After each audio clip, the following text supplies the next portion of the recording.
Salut, c'est Pierre-François et bienvenue dans Stratégie. Je suis ravi de te retrouver. C'était la vidéo sur le sommeil et comment se lever tôt, facilement et rapidement que tu peux aller voir sur ma chaîne. C'est la vidéo juste avant parce qu'aujourd'hui, on va parler de ma routine matinale que je compte mettre en place dès demain.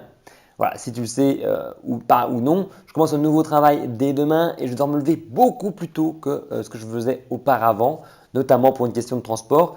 Et c'est l'occasion de changer un petit peu sa routine matinale et d'aborder avec toi aujourd'hui des conseils, en tout cas comment moi je compte m'approprier le Miracle Morning ou le matin miraculeux, la routine matinale en tout cas du livre best-seller d'Al Herold pour moi m'approprier à ma sauce.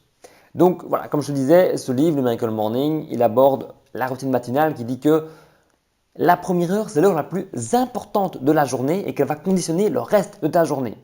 Donc elle se base sur quelques petits exercices très simples qui sont tirés de ce livre-là, mais qui sont une question de bon sens qu'on retrouve avant dans l'élément personnel, qu'on retrouve même dans des religions, qu'on trouve dans des habitudes d'autres cultures. Ça se traduit par les lettres savers. Donc S, c'est pour le côté silence, donc de la méditation. Le A pour l'affirmation. Le V pour la visualisation. Le E, c'est le côté exercice physique. Le R, c'est reading pour lire. Et le S, c'est scribe, écrire.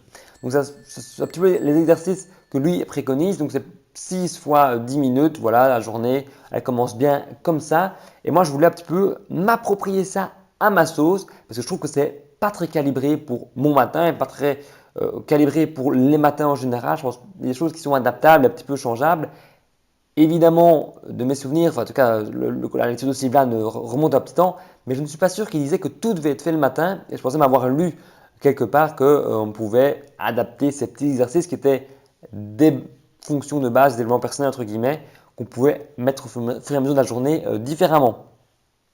Notamment, c'est ce que moi, je compte faire avec le côté euh, silence, méditation et le côté air du reading, parce que c'est des activités plus apaisante pour le côté lecture, un côté méditation. Et c'est ça pour moi, le matin, je n'ai pas forcément le temps de le faire avant de partir.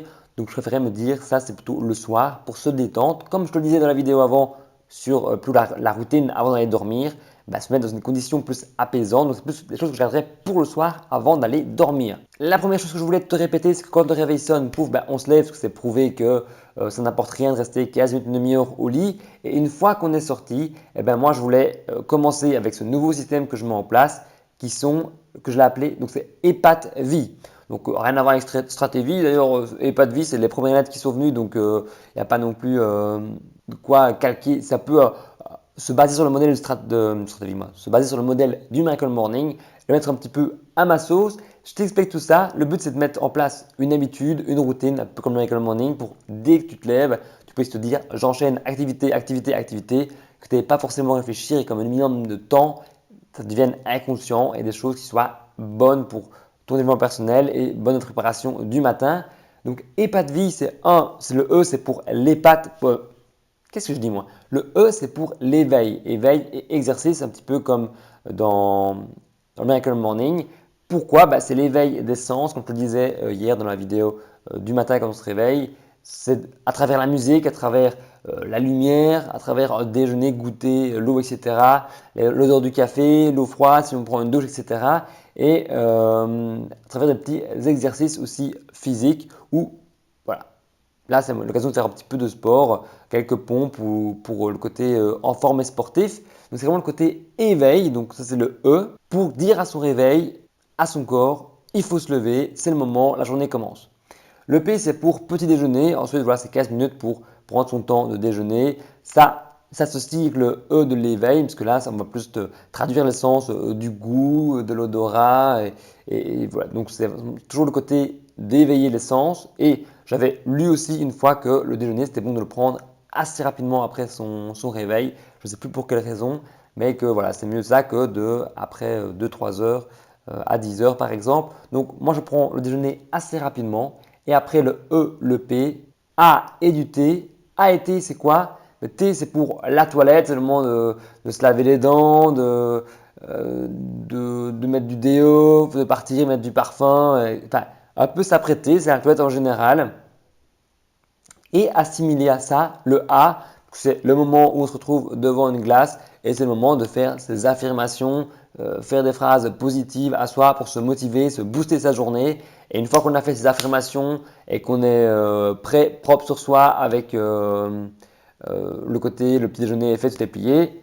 Le reste, si on a réussi à se préparer la veille, ça c'est quelque chose que je n'ai pas forcément dit dans la vidéo de comment se lever tôt, mais se préparer la veille, préparer son lunch, préparer ses événements à l'avance, etc. Bah, tout est prêt, donc ça va assez vite. Une fois qu'on a affirmé et qu'on a fait notre wet en général, eh ben, il ne reste plus qu'à faire. Donc on a EPAT, c'est pour le réveil, puis VI, c'est pour directement après. Le V, c'est pour visualiser, peut-être se replonger dans ses objectifs de vie, se replonger dans ses projets et visualiser aussi sa journée, voir comment elle va se passer, voir un peu qu'est-ce qui se profile aujourd'hui, etc. Et finir avec le I qui est le I de Important Task, de M de Most Important Task pour dire on commence la journée avec c'est quoi le plus dur. Il y en a qui disent que c'est manger sa grenouille, manger son crapaud, je ne sais plus ce que c'est, mais c'est pas grave.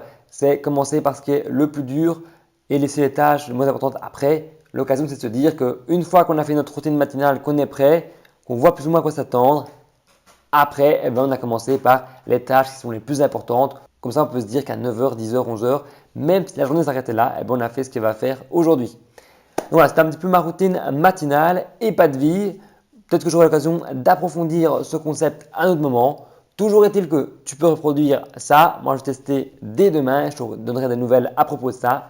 Tu peux télécharger toujours l'e-book sur la procrastination qui est en description. Et moi, je te dis à la prochaine vidéo. Salut!